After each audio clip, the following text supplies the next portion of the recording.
Chapter 9, The V Corp's Launch Event. Securing the beach heads. Supreme in the air. Oh, okay.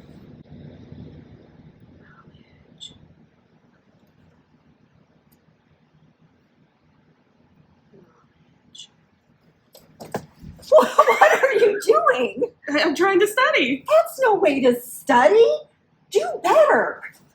Okay. Do better. Study better. Okay. I got it. This has to work.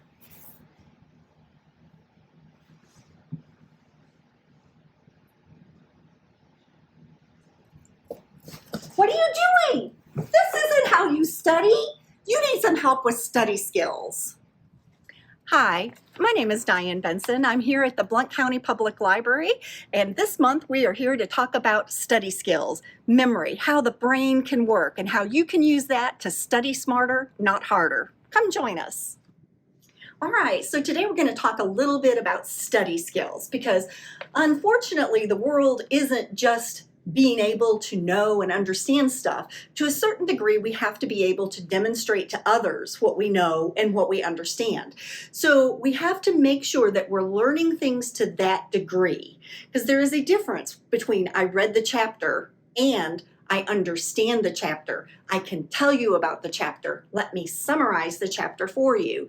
So I'm just going to mention a few study skills here today, and then I'm going to show you some resources that we have on the Blount County Public Library website, some articles, some tools that you can use to help you study smarter, not harder.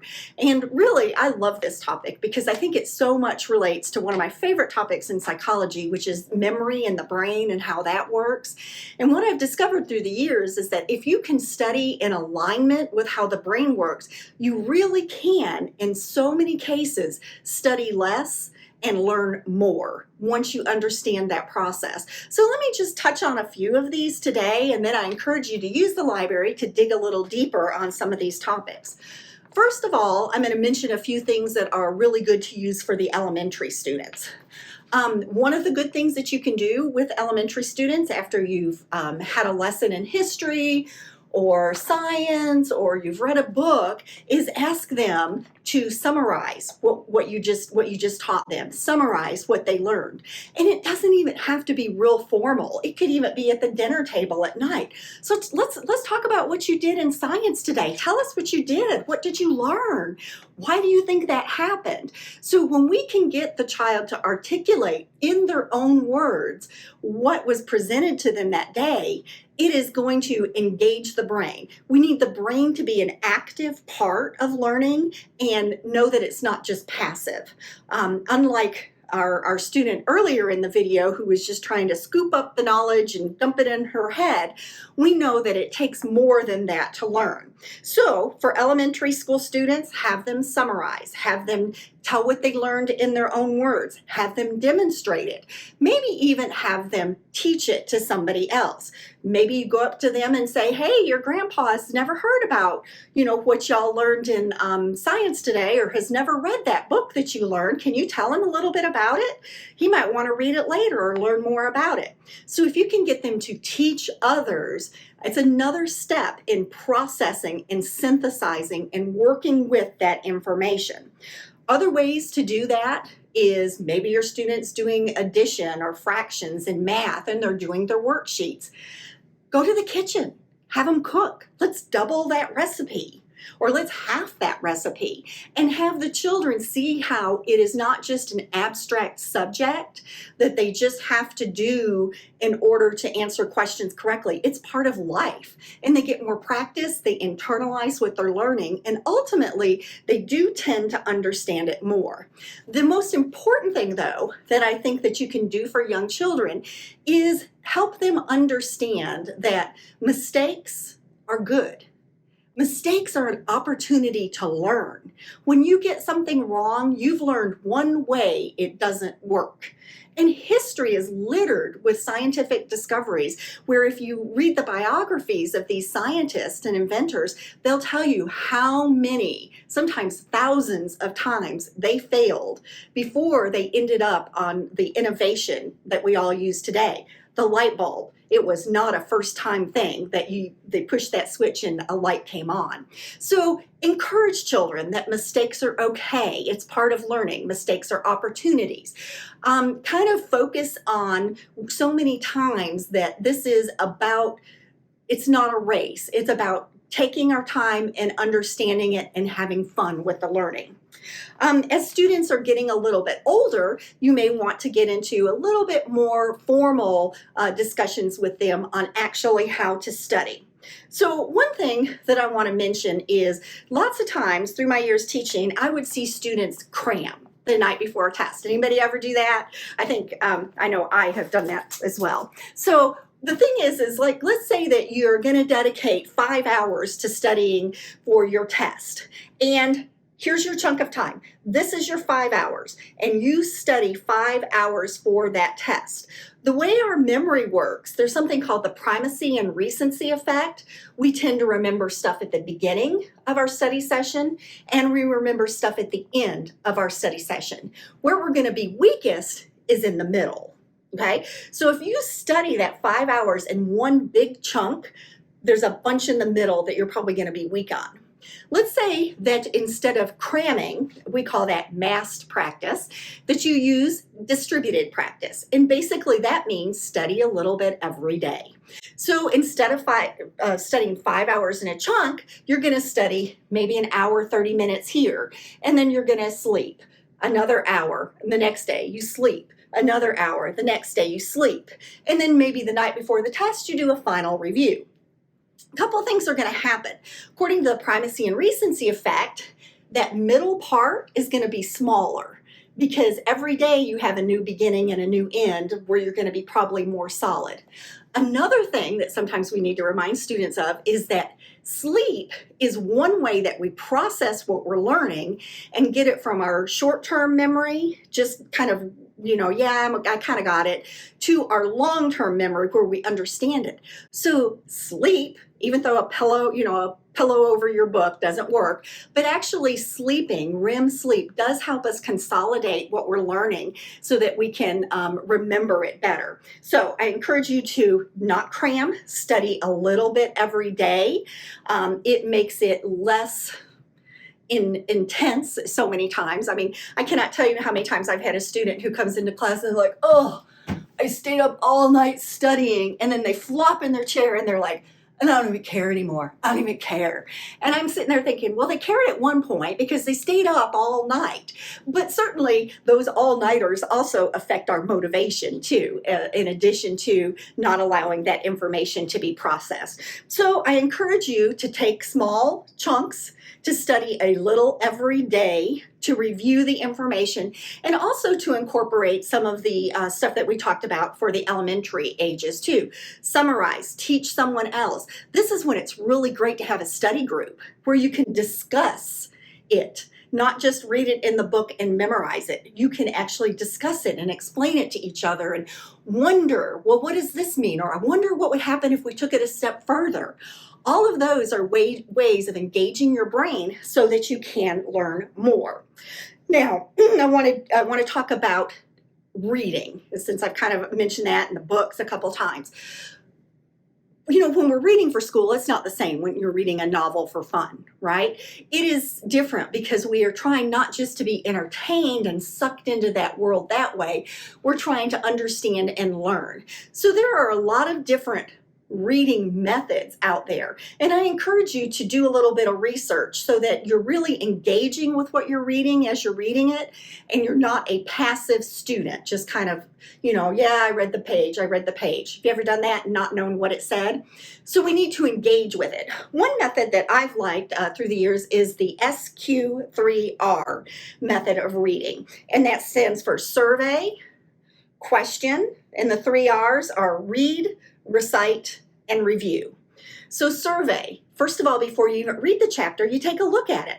What is covered here? It's kind of like you prep your brain for it, instead of just diving in. Let me flip through. Let me see what's included in this chapter so I kind of know what's coming. Let me think of some questions that are probably going to be answered in this chapter of the book. What are some things I might learn, or what are some things I might wonder now that I've kind of flipped through it?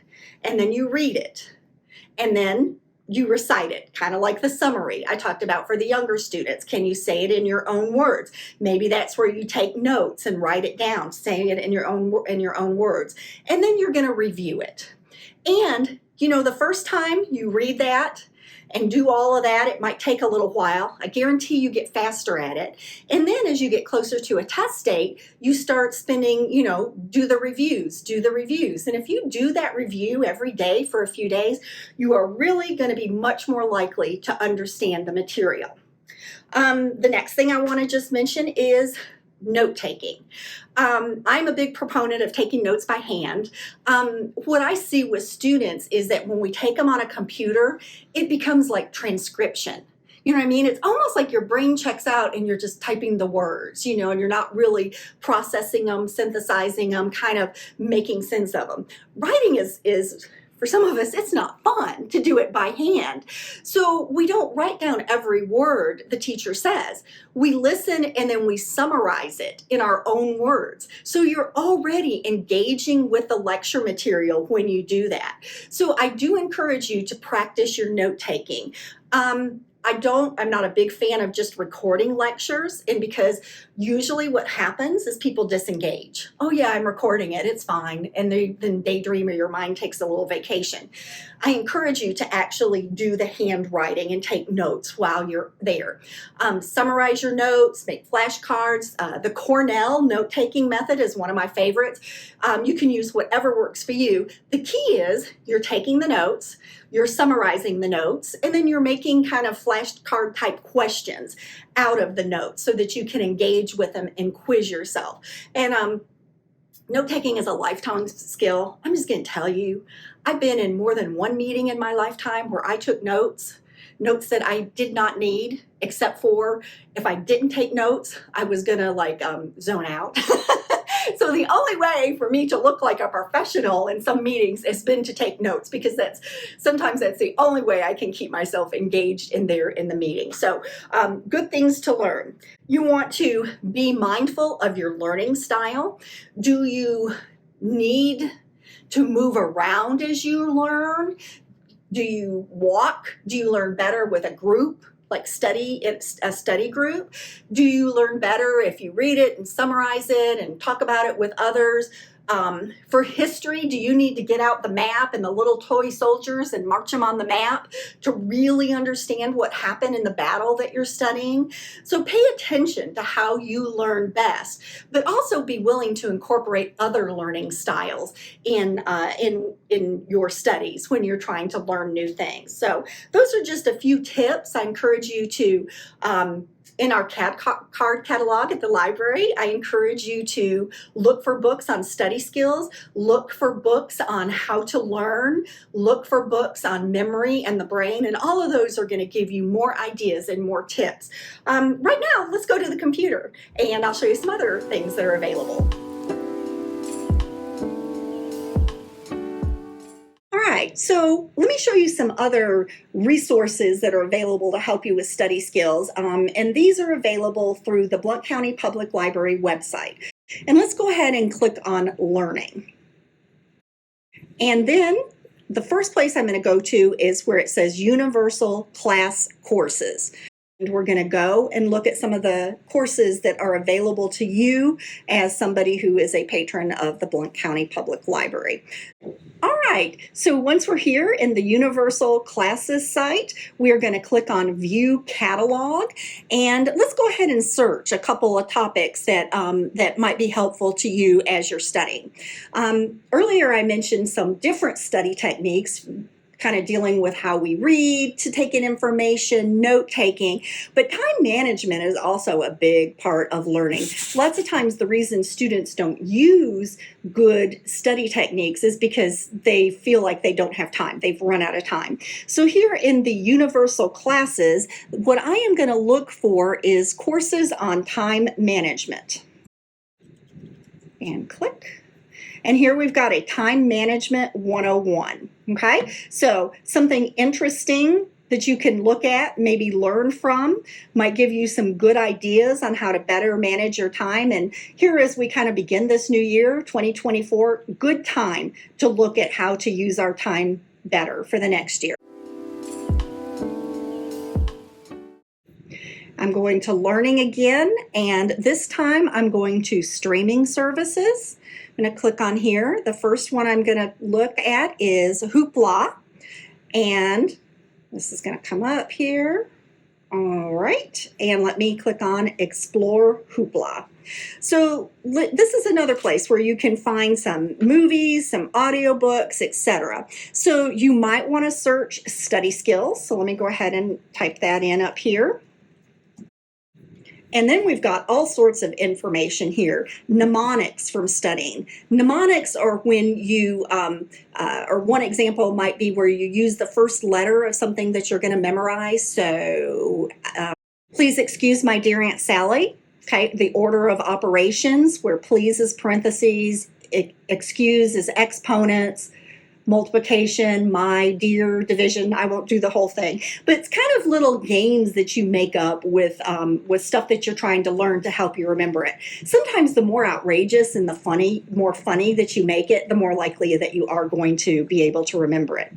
There's some other books here, learning and study skills programs, study skilled not. It's going to give you some ideas there. The study skills handbook, super habits of study. As we keep scrolling down, you'll see it also has some on effective note-taking also. So again, just want to mention all these resources are here easily available to you, even if you're not physically in the library at that time. The next one I want to look at is learning styles.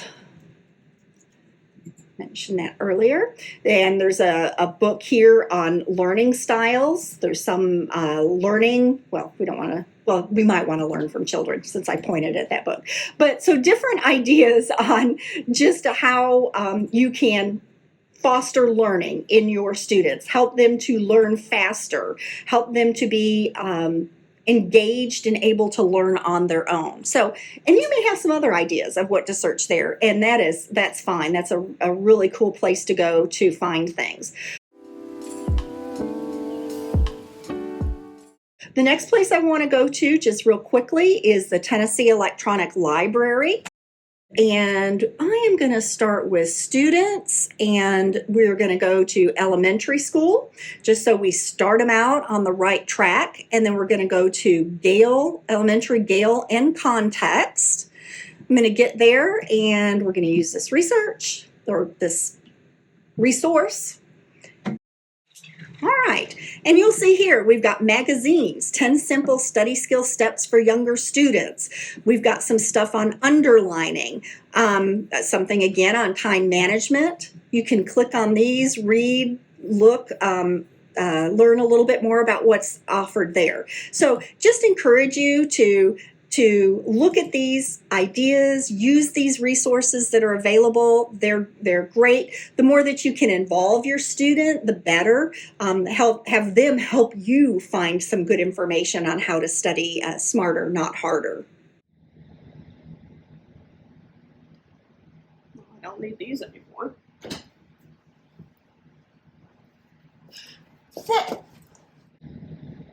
You're doing it right! You're doing it right! You are learning. You are studying. Savannah did learn how to study. She learned how to study well. She went on and used her knowledge on how to study to earn a master's degree in library science. These past 5 years, she has been working at your Blount County Public Library as a librarian. We are so proud of Savannah. I hope you enjoyed this month's LLK12 Focus on Study Skills. Join us next month as we take a deep dive into all the library resources related to geography. Let's find out where in the world we are.